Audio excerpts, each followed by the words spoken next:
Bienvenue à une émission spéciale de notre balado Connexion SIINB, réalisée à l'occasion de la Journée internationale des femmes. Je m'appelle Alex Saunier et aujourd'hui, nous mettons en lumière le leadership féminin dans le domaine des soins infirmiers et au sein du mouvement syndical. Le leadership des femmes a toujours joué un rôle essentiel dans la défense des droits, l'amélioration des milieux de travail et l'avancement de notre profession. Et pour célébrer cette journée importante, nous avons le privilège d'accueillir deux leaders exceptionnels. D'abord, notre deuxième vice-présidente, Renée Boudreau. C'est une infirmière, c'est une gestionnaire et une membre active du comité des femmes de la FTTNB. Et ensuite, notre vice-présidente des finances, Maria Cormier. Elle, aussi infirmière, est leader engagée dans la gouvernance de notre organisation. Ensemble, elles partageront leur parcours, leurs défis, leurs inspirations et leur vision de l'avenir pour les femmes en leadership. Merci d'être avec nous pour cette conversation inspirante et essentielle. Commençons d'abord au début. Maria et puis Renée, merci beaucoup. Qu'est-ce qui vous a inspiré à devenir infirmière puis ensuite à vous engager dans un rôle de leadership? Merci, Alex. Pour moi, ça a commencé vraiment à l'âge de 17 ans, pendant un congé de mars dans ma 11e année. On était 4 bonnes amies qui étaient toujours ensemble. Puis, une de nous autres avait toujours des céphalées, elle filait pas bien. Puis, pendant un congé de mars, elle m'a découvert qu'elle avait un cancer au cerveau. So, elle s'est fait opérer. Elle s'est fait mettre à l'hôpital au mois de mars. Puis, elle a été congédiée au mois d'octobre de notre 12e année. Si tu penses à ces années-là, en 1988-89, il n'y avait pas de centre d'oncologie à Moncton. Il fallait qu'elle se fasse mettre à Saint-Jean pour ce traitement de radiation. So, c'était 1h30 de drive. So, 3 jeunes filles de 17 ans qui allaient encore à high school, on l'a aidé à naviguer ces traitements de chimio, ces traitements de radiation, réapprendre à marcher, réapprendre à utiliser son bras droit parce que sa chirurgie avait fait comme complication qu'elle avait subi comme un genre de AVC. Puis il fallait aussi dealer avec le fait que son espérance de vie était 12 à 15 ans. Ça fait que sans le savoir, tous les trois, c'était même pas le parcours qu'on cherchait. On a devenu infirmières les trois. C'est assez spécial quand j'y pense de voir qu'on a appris le caring, le défendre ses droits. On les défendait même ce temps-là à l'âge de 17 ans. Qui se aurait cru que je me disputais pour qu'elle ait une chambre privée des fois. Mais ça, c'est mon parcours de comme ça que j'ai venu infirmière. As far as leadership, j'allais toujours chercher mes réponses que moi, j'avais besoin. Je trouvais pas que c'était nécessaire de juste... J'informais mes amis que c'était OK. Mais là, rendu d'à peu près comme 15 ans passés, je dirais, une de mes collègues qui était occasionnelle dans le temps, ça fait dire par les ressources humaines que c'était OK qu'elle garde son poste d'occasionnel puis qu'elle prenne pas un temps partiel. Parce qu'elle m'a dit qu'elle avait un temporaire temps plein, donc ses heures étaient garanties, mais de son temps partiel, qu'elle serait pas garantie ses heures de temps plein. J'ai dit oui, tes bénéfices, tes vacances, tes maladies, tout ça que tu vas acquérir, t'as pas ça comme occasionnel. Mais ressources humaines avait dit que c'était à son avantage de rester occasionnel. Vraiment, ce matin-là, j'ai été voir le président de notre local, puis j'ai dit, OK, moi, faut que je m'implique. J'ai une voix, j'ai besoin de la répondre, puis il faut arrêter les niaiseries qui se passent. J'ai besoin d'informer plus loin que juste mes chums. So, pour moi, c'est ça qui a été le moment définitif de dire, OK, je m'implique and there's no looking back. Puis en plus, mon père avait toujours été dans l'union. So, j'ai toujours su l'importance. Ça m'a juste pris du temps à le comprendre que, OK, il faut que je m'implique de proche et non de loin. C'est très intéressant. Merci beaucoup, Maria, pour ces deux histoires-là. C'est vraiment un cas, puis je pense que c'est le cas pour beaucoup de monde. C'est pas toi qui cherches la carrière infirmière ou de la profession infirmière, c'est pas toi qui cherches nécessairement pour une occasion à t'impliquer dans le syndicat. Les occasions te t'ont trouvé. Et puis, je pense que c'est ça, souvent le cas dans n'importe quel domaine de leadership. Et puis, c'est très intéressant, mais je suis fière que tu as vu la valeur dans cette journey-là, disons. Et puis là, je vais tourner ça à Renée. Et puis, toi, est-ce qu'il y a de quoi qui vous a inspiré à devenir infirmière? Et puis ensuite, à vous engager dans un rôle de leadership? Ou y a-t-il un moment de clarté pendant votre carrière où ce que tu t'es dit, je peux devenir leader? Merci, Alex. Puis merci de m'avoir invité à cet épisode. Je suis vraiment contente d'être ici pour représenter les femmes. Fait que mon parcours est un petit peu différent. Moi, j'ai commencé, à l'âge de 20 ans, je suis devenue maman. Puis par 21 ans, j'avais déjà 2 enfants. Donc, avec juste une éducation de high school, avec 2 enfants, avec un job, il y avait un salaire minimum. Je me disais comment j'allais faire pour donner une vie productive à mes enfants. Donc, j'ai commencé à regarder à mes options puis tout ça. Puis, je savais que j'avais du vouloir, j'avais du pouvoir. Donc, en explorant les possibilités, j'ai décidé de me tourner vers la carrière d'infirmière. C'était quelque chose qui m'attirait. J'ai beaucoup de caring à donner. Puis je voulais aider, c'est sûr. Mais je savais pas dans quel domaine que je voulais aider. Mais quand j'ai commencé à étudier en tant qu'infirmière, c'est comme une lumière qui s'est allumée, puis j'ai vu que c'est ça que j'allais faire. Ça a été difficile, par exemple, parce qu'avec 2 enfants à charge, avec des prêts étudiants puis tout ça, c'était pas facile. Il y avait des journées que mes enfants, ils mangeaient. Moi, je mangeais pas. Mais c'était vraiment un sacrifice à faire. Il fallait vraiment que je me dis 4 ans à faire ça, il fallait que je le veuille. OK? Fait c'est ça que j'ai fait pour donner stabilité à mes enfants. Pour le niveau syndical, pourquoi je me suis tournée comme un leader, ben tout le monde qui me connaît, ils savent que j'ai une voix qui est portante. Je suis très sociale, fait que je m'implique dans bien des choses. Mon homme dirait j'ai le nez fourré partout parce que je veux tout faire. Puis au début de ma carrière, quand j'ai vu toutes les injustices, mais je me suis tournée souvent par Paula parce que Paula, c'était notre présidente locale. Ça fait que à tous les fois que je voyais quelque chose, j'appelais Paula. Jusqu'à un moment donné que je me suis décidé que les appels, je pouvais peut-être les diminuer, puis commencer à faire mes recherches moi-même, à aller trouver mes réponses, puis à défendre les droits de tout le monde qui ne pouvait pas parler. Il y en a deux autres qui ont moins de confiance, donc c'est un petit peu plus difficile pour eux autres de parler comme ça. Fait que c'est d'aller chercher qu'est-ce qu'ils ont besoin, puis aller les défendre. Fait que je trouve ça vraiment important. Merci beaucoup, Renée. Et puis, c'est quoi, ça me strike quand tu as dit à propos de Paul, puis pour ceux qui écoutent, à discuter de Paul Doucette, notre présidente, puis c'était la présidente de la section locale à Bathurst, où est-ce que Renée vient juste de discuter. Bathurst est connu pour une grande culture syndicale. Penses-tu que ça t'a inspiré également, Renée, ou penses-tu que c'est juste quoi que tu as appris plus tard? Mais c'est sûr que ça m'a pris une couple d'années à vraiment dire oui, je vais m'impliquer moi-même. Mais non, dès la première journée que j'étais employée, j'ai été chanceuse. J'ai commencé à travailler avec du monde qui connaissait le syndicat, qui m'en a parlé dès le début. Aussitôt que j'ai vu quelque chose qui marchait pas, puis j'ai dit hey, qu'est-ce qui se passe ici? Ils m'ont dit, you know what? Ça, c'est le numéro à Paula. Ça, c'est le numéro du syndicat à Fredericton. Donc, you know what? S'il y a quelque chose qui va pas, appelle ce numéro-là, il y a quelqu'un qui va t'aider. Puis c'est vrai. Dès le début, Paula était là tout le temps pour nous aider. Puis quand elle a monté, ben on a eu une autre présidente qui nous a aidés. Puis là, on a Lisa, qui est là, ça fait des années, qui est là pour nous défendre aussi à l'hôpital de Bathurst, tu sais. Mais c'est sûr qu'on a d'autres leaders aussi qui sont démontrés au fil des années.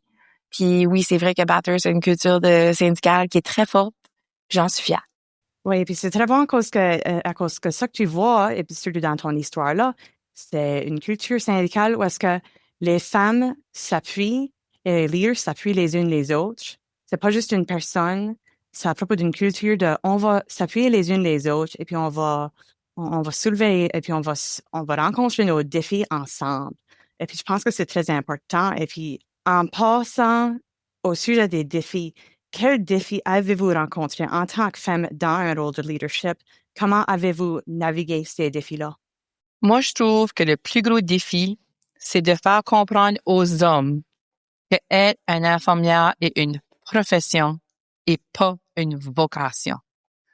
On est aussi tant éduqués, intelligents qu'eux autres, mais il faut toujours parler 2 fois plus fort pour se faire respecter et se faire valoriser. Je pense que si notre profession c'est pas majoritairement femme, ça serait peut-être plus facile, mais c'est un gros défi de toujours faire entendre notre voix. Avec des leaders comme Paula au niveau provincial, puis Linda Silas au niveau national, on peut pas faire autre que vouloir faire entendre notre voix.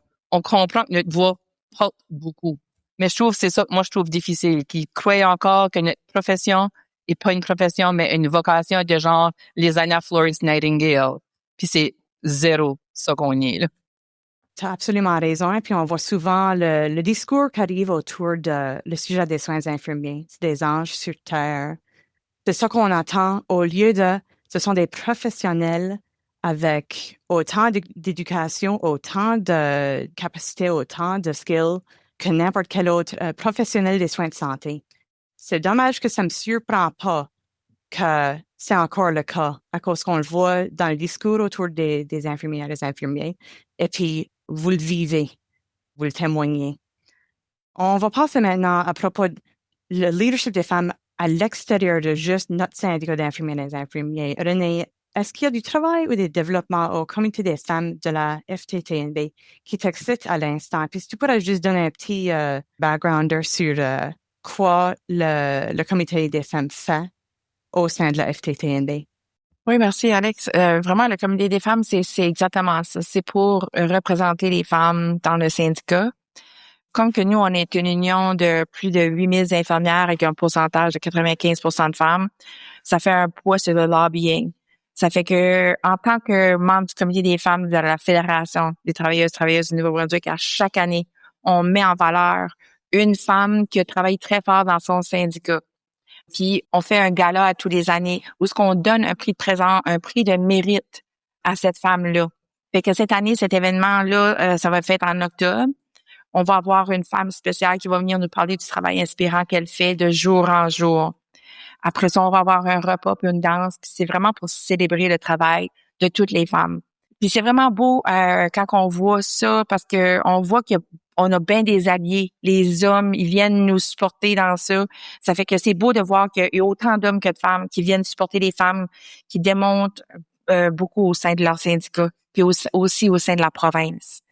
Au fil des années, on a mis en place aussi des journées d'éducation, comme genre pour la sécurité des femmes dans leur travail, qui sont majoritairement faites par les hommes. On peut dire genre comme les pompiers. Fait que les équipements pour les pompiers sont faits vraiment pour les hommes. Fait qu'une femme dans un équipement de pompier, des fois, c'est pas fait justement pour elle. Ça va être trop grand dans une certaine partie. C'est pas fait pour, mouler ses seins. Fait que c'est fait vraiment grand. Ça peut être vraiment dangereux pour une femme de porter un uniforme qui est fait pour un homme. Fait que c'est des choses comme ça qu'on essaie de mettre en jeu, démontrer comment important que c'est la sécurité des femmes, même dans un milieu d'hommes. Ça fait que je pense que à chaque année, de démontrer comment les femmes sont importantes dans le milieu des leadership, au milieu, que ce soit dans le travail des hommes ou dans le travail des femmes. Merci beaucoup, Renée. Oui, c'est très intéressant à cause que ce sera le cas, pas juste pour les pompiers, mais dans choisir un domaine, il y aura un cas comme ça, lorsqu'on réalise pas à quel point les femmes sont à un désavantage. Et puis, je pense que le travail-là, faire accroître la sécurité des pompiers femmes, c'est juste un exemple de le travail et puis le chemin qu'on a encore à faire pour l'équité. Que souhaiteriez-vous que les jeunes infirmières ou votre jeune moi sachent au sujet du leadership? Tu sais, l'infirmière qui vient juste de commencer, Maria, et puis qui avait vu son amie avoir besoin de se congédier de l'école et puis faire des traitements de cancer, et puis qui a été inspirée à devenir infirmière. Après ça, qu'est-ce que tu aimerais lui dire maintenant, si tu pouvais? Il faut pas attendre, il faut s'impliquer dès le début de notre carrière. On est des leaders, comme tu dis, sans même le réaliser. On défend les droits de nos patients, on défend les droits de nos familles, on défend le droit de nos propres conditions de travail. Moi, dans ce cas-là, à 17 ans, l'année que j'avais gradué, je défendais les droits à notre amie qui était à l'hôpital. C'est quelque chose qu'on fait journalier dans notre carrière. C'est aussi qu'on peut réaliser ça dès le début de notre carrière, qu'on joue un rôle important.